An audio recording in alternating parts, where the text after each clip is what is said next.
Hello दोस्तों। आज आप देख रहे हैं कि छत पे खड़ा हूँ मैं।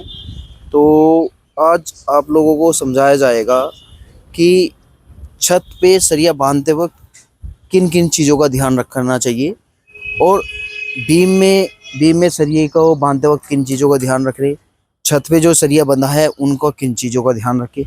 तो छत बांधते वक्त सबसे ज़्यादा दिक्कत यही होती है कि जितने भी ठेकेदार होते हैं या क्लाइंट्स होते हैं उनको पता ही नहीं होता कि सरिये में किन किन चीज़ों का ध्यान रखना होता है। तो ये चीज़ों का ध्यान रखना ज़रूरी है जिससे आपकी छत में जो प्रॉपर स्ट्रेंथ बनी रहे, जो सरिया हम डाल रहे हैं उसका प्रॉपर यूज होके जिस चीज़ पर्पज़ से हम सरिये को डाल रहे हैं उस पर्पज़ से हमारा वो पर्पज़ पूरा हो जाए। तो चलिए दोस्तों, अब हम आपको साइट पे दिखाते हैं कि किन किन चीज़ों का ध्यान रखना होता है। तो दोस्तों, जैसे आप ये कमरा देख रहे हैं, अगर इस कमरे की बात करूं मैं, सबसे पहले होता क्या है कि आपका जो है स्लैब के सरिये के बारे में बात करते हैं। तो इसमें मेन बार और डिस्ट्रीब्यूशन बार कौन सी होती है।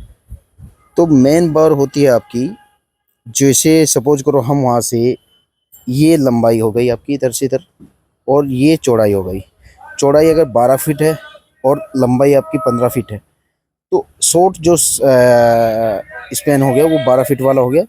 12 फीट में जो सरिया डलेगा हमारा वो मेन बार हो गया आपकी। जो छोटा स्पैन होता है वो हमारा मेन बार होती है और जो लंबाई के पैरेलल डलेगी वो हमारी डिस्ट्रीब्यूशन बार होती है। तो ये चीज़ें समझ गए। उसके बाद दूसरी बात होती है जो हमारा क्रैंक बार कौन सी होती है। क्रैंक बार होती है जो हमारा, ये आप देख रहे होंगे साइड साइड में है ना, ये सरिया बैंड हुआ हुआ दिख रहा है आपको।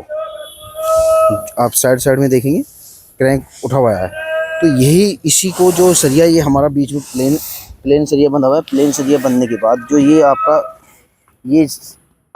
आया और ये ऊपर की तरफ बैंड हो गया, यही हमारी क्रैंक बार होती है। दूसरा, इसमें जो स्पेसिंग देखनी होती है, स्पेसिंग चेक करनी होती है। जो सरिया है हमारा, सरिये के सेंटर टू सेंटर की स्पेसिंग देखनी होती है। इसके सेंटर से सेंटर, सपोज करिए 125 mm दी है या 100 mm दी है, तो हम सेंटर टू सेंटर चेक करते हैं, मेन की भी और डिस्ट्रीब्यूशन बार की भी। तो ये स्पेसिंग ज़रूर चेक करनी होती है कि कितनी स्पेसिंग पे एज पर ड्राइंग हमारा पूरा सरिया बना है या नहीं बना है, कहीं पे कोई मिस्टेक तो नहीं है। तो ये चीज़ें पता होनी चाहिए आप लोगों को। सबसे मेन होती है हमारी छत के अंदर बीम। अब बीम में मैंने आप लोगों को पहले भी बता चुका हूँ बीम के बारे में कि बीम में अगर हम देखा जाए, बीम में जैसे हम देखते हैं कि L/4 या L/3 के हिसाब से हमेशा जो रिंग बनती है वो जो L/4 है या L/3 है, आउटर साइड में पास पास पे होती है, चाहे 4 इंच हो गया, बीच में 6 इंच हो गया। तो ये ज़रूरी ध्यान रखिए इसका, ज़रूरी, क्योंकि ये होना ज़रूरी होता है, जिससे हमारा जो भूकंप के टाइम पे सबसे ज़्यादा लोड एंड पॉइंट पे ही पड़ता है बीम्स के, जिससे क्या है कि बीम फेलियर ना हो। तो उसमें जैसे सपोज करिए आप ये यहाँ पे देखेंगे, यहाँ पे आपकी बीम में जो रिंग की स्पेसिंग है वो 4-4 इंच पे दी हुई है। आप देखेंगे पूरा कॉलम के पास तक 4-4 इंच पे दिया हुआ है। फिर उसके बाद जैसे ही आगे थोड़ा धीरे धीरे बढ़ेंगे हम, तो ये यहाँ के बाद, ये यहाँ पे जो आपको दिख रहा है, इसके बाद स्पेसिंग बढ़ जाएगी। तो ये बीच में फिर L/4 के हिसाब से स्पेसिंग बढ़ेगी। फिर आप जैसे ही आगे जाएंगे, आगे फिर पास पास में हो जाएगा। तो ये बीम का ज़रूरी, ये रिंग की स्पेसिंग ज़रूरी होती है जो मेंटेन करनी होती है। दूसरा, रिंग का मैं हर बार दोस्तों आपको बताता हूँ, रिंग में ये जो आपको दिख रही है, ये अंदर की तरफ मुंडी मुड़ी हुई होनी ज़रूर चाहिए, जो कि मैं अपनी हर वीडियो में बताता हूँ। इसका एंगल जो मैंने आपको बताया है 45 डिग्री या 135 डिग्री एंगल ज़रूर होना चाहिए, जिससे ये सरिये को बांधे रखे।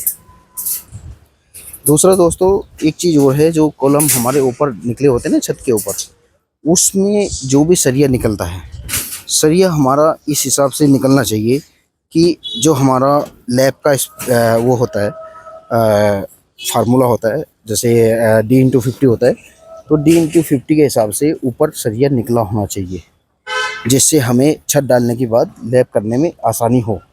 अगर कहीं पे आपका सरिया छोटा पड़ रहा है तो उसको पहले ही लैप कर लेना चाहिए, जिससे क्या है कि आपका लैपिंग की जो अपनी डिस्टेंस है वो पूरी प्रॉपर मिल जाए।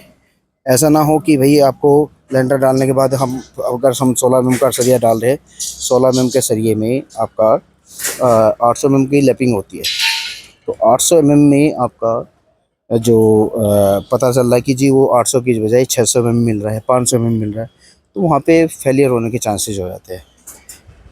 दूसरा, जब भी हम ढलाई की वो करें, और कॉलम के जितने भी ऊपर ये देख रहे हैं ना रिंग आप, ये अभी बंधी नहीं है, बंधेगी, लेकिन कॉलम की छत से कुछ हाइट पे ये मास्टर रिंग कॉलम हमेशा लगी होनी चाहिए। ये मास्टर रिंग का काम क्या होता है कि वो जब कास्टिंग हो रही है, स्लैब कास्टिंग हो रही है, तो कॉलम के जो सरिये है दाएं बाएं पीछे ना जाए, वो सरियों को सीधा बांध के रखते हैं। तो इसमें दोस्तों आप पूरी जैसे छत देख रहे हैं बंधी हुई, इस छत के हिसाब से आपका पूरा ही सरिया ड्राइंग के हिसाब से, पूरा ही सरिया आपका एज पर ड्राइंग बना गया है, जो कि एकदम करेक्ट है।